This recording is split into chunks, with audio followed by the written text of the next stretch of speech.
I know a lot of you are losing friends and losing the people you love the most, losing people that you never thought you would lose. I had a circle of friends that I love to this day, but I went through a period of life where I lost, my family. I lost a lot of money. I lost a lot of job. I lost job. I was going through a period of shifting, and God was trying to get me to know him, but also to really ask myself important questions about the life that I really wanted to live and what was important to me. And in that process, I lost a lot of people um, because I became a different person because I didn't have money. I went through an eviction, and some of my friends thought that I was intentionally trying to like not pay people back. Um, I just didn't have any money. I didn't have money, but my mentality changed so much because I was left alone with my thoughts, and I was left alone to think what's important to me, and it became God and family, and I didn't have the capacity for anything else. And so a lot of my friends, that I used to go out with and party with, or that I used to have relationships with, that were based on bashing men, or that were based on twerking, and showing my body off, or based on having anxiety, instead of really go. And I don't really have anxiety, but like not dealing with issues, like having these superficial friendships, those friendships eventually start to fade from my life. And it was challenging because I didn't understand why, especially when I lost one of my friends that I considered my best friend at the time. One of them, because I have three, I have like a few best friends, and I have a hierarchy for them, but since I've known some of them longer, but one of these people was like one of my closest friends, but I couldn't, I realized I just kept explaining to her over and over again the situation. She didn't understand me, and she became a really different person. And I had to realize in that moment and in other moments that when you lose the friends and the people that you've loved for a long time because you're becoming more of yourself, it's actually a really good thing, because you're really lucky if you have one or two or three friends. Now, I know a lot of people and I have a lot of friends, but you're lucky if you have a few friends who stand by your side and who tell you the truth. And you're also lucky if those friends know the best for you and advocate for the best for you. And when you lose people that don't know who you are and that don't, want to follow the life that you have. My life is based on like following Jesus now. Not in like the Bible thumper way, but like really knowing that there's a lot going on this planet, and trying to do the best I can to love my neighbor and to also follow God. Because I was very different years ago. It's good that I lost some of those friendships, because now I'm more of myself and I'm following Christ more. But it's hard to lose people that you love.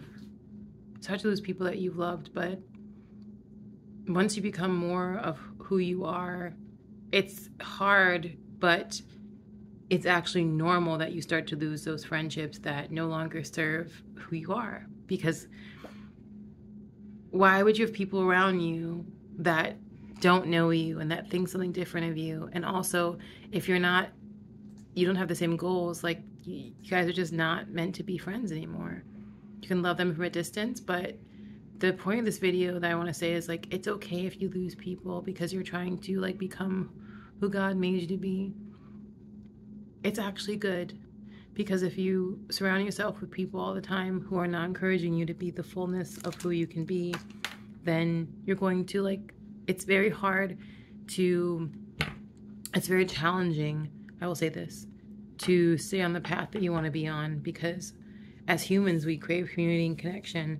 And if you are around people that have influence over you and you don't have that self-control yet, then you are going to go back and forth to the lifestyle that you like versus that you don't want.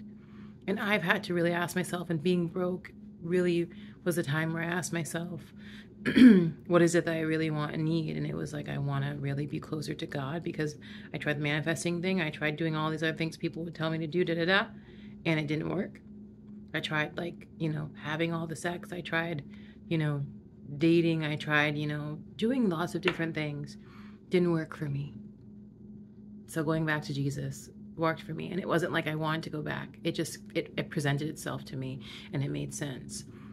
And then having a family, having a healthy family, breaking the chains of generational curses of, families being separated. My mother went missing. My father wasn't in my life growing up as a child. My grandparents died, and they raised me and then they died a lot, when I was in my 20s. I keep forgetting I'm not in my 20s anymore.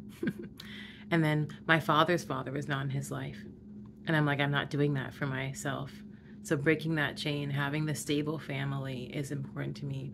And also having a life that's good and healthy versus a life that's good and unhealthy. And I think a lot of people that I had in my life that have left my life, I've had to really realize this. Yes, I didn't have money to pay for a lot of things, but I became a really, really healthy person. And I was surrounded by a lot of people who were divorced and sad that they were divorced and didn't want to move forward past their pain. And I'm someone who really, really feels my pain deeply, but I always want to progress past it and know that my life is short and that I have to move forward. And some of the people that you have in your life don't want to move forward, and then you're at this block where it's like, well, I'm going here, and then you can stay here. And a lot of my friends had money and they had the things, the material things they didn't have, but in terms of emotional stability, I was there, and I was the one who was always trying to make everybody more stable. And then I just didn't have money. And now I just think to myself, what if I was emotionally stable and I had money? And now I'm at that place now. My life is very different. I'm getting there because I still have to rebuild. But, some people are just going to be left behind, and they will leave you behind. But it's okay to be left behind if where you are is where you want to be, because you're not really left behind. And the only reason we feel so we feel so sad is because we're so attached to them. But once you know who you are and you start to experience life, for example, one friendship that I had, she got co-signed for me on an apartment, and then I lost my job and I got evicted, and I didn't expect any of that. And I had applied to 300 jobs. I couldn't find a job, right? And so she thinks that I intentionally wanted her to pay for the fee. I went to court too, and they had promised me $15,000. I never got it. And she was with me through the whole process. And then once I started having a baby, she got really aggressive towards me, and I had to cut her off. But the day I had my baby, she said she was sending a lawyer on me, and it was very painful. But I was such a different person by that time, even though I had no money. But I was very mentally strong that when I lost that friendship, I was okay with losing it, because I had to protect myself, because I thought to myself, well, it's not my fault that I don't have money. I've done everything I can. I've applied to all the jobs. I've done the manifestation techniques. I've prayed. This is not the time. And my friend didn't get that. And I was like, well, I've been there for all your kids. And for a lot of my friendships, I've been there for so many things. And if they don't get it and they don't see who I am, it's not my job to prove to them. So if you're going to leave me behind, then I'm going to be okay where I am, because I know who I am. And I just, especially now that I have a daughter, I want her to know that it's okay if you make mistakes, and it's okay if life, throws you different things. But don't let people throw you around if you know who you are. Stand firm in who you are, because eventually all the things that are in the darkness will come to light. And people come to their senses eventually. I had a friend that I had lost. She was one of my closest friends too, from, elementary school, and she had lost contact with me. And I knew that, I had done everything I could in that friendship. She took something very personally, and I told her the truth. I'm also someone that's I'm not going to tell you what I think, but if you ask me to tell you what I think, I'm going to tell you what I think, because you asked me. And so, I used to be a please people in that way, but I realized that if you tell people the truth, actually in the end, they appreciate you for not being fake. And so she left my life, and then about 3 months later, a lot of the people in my life started to die. I say all the people because I just, I felt like I lost everything at that time.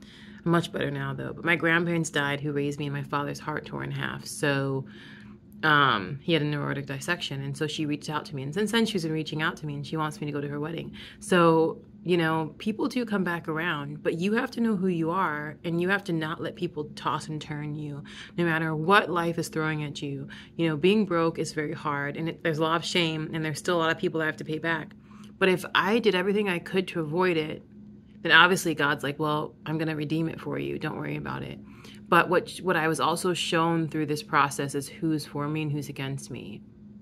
Because we live in this world, especially in the Western culture, where we base our friendships and our relationships on, you know, material things. But a lot of people didn't remember the times that I was there when nobody else was there.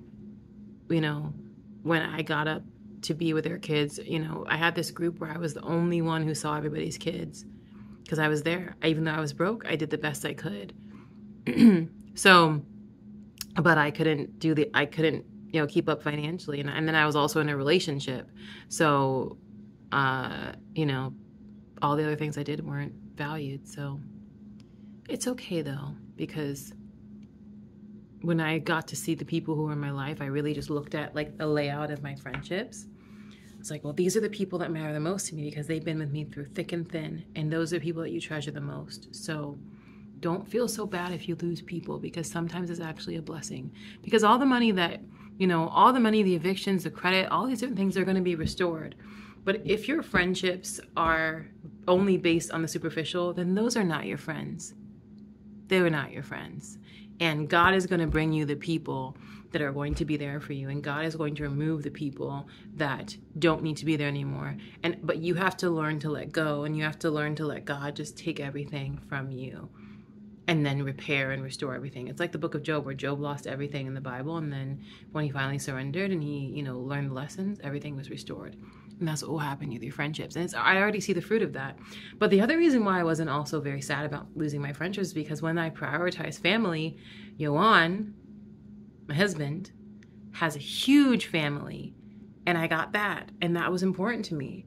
And so, you know, even throughout our problems, like, I have an amazing person and his whole family have become all my friends. And I spend most of my time with them anyways, because he has a huge family. And, you know, I still have my other friendships and I still do the things I want to do. It was raining today, so my hair frizzed up.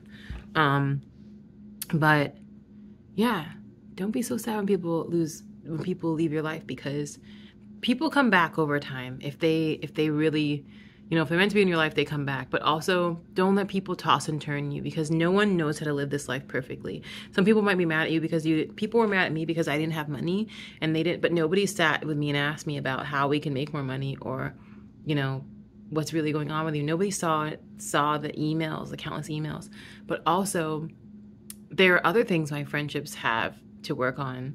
Like my thing was finances, right? And there are other things that other people have to work on. Does it mean that because you're not stable in one way that you're less than another person? No. And the people that are meant to be in your life, they will know the difference, or they will come back because they've learned your value.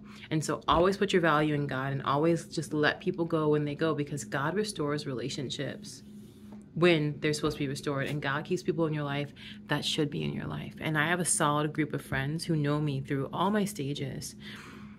I have 3 best friends. And you know why they're my best friends? Because they're my family, first of all. I don't have to talk to them all the time to prove my value and worth to them. And also, they have seen me through it all, and they know who I am. And those friendships remind me the most of who God is in my life. And so anyways, got to get back to work. I'm trying to do one video a day and upload it. That's what I need to do. Video a day and upload. But my content is really going to be more around God and family and, you know, self-improvement, but with biblical principles. So have a wonderful day.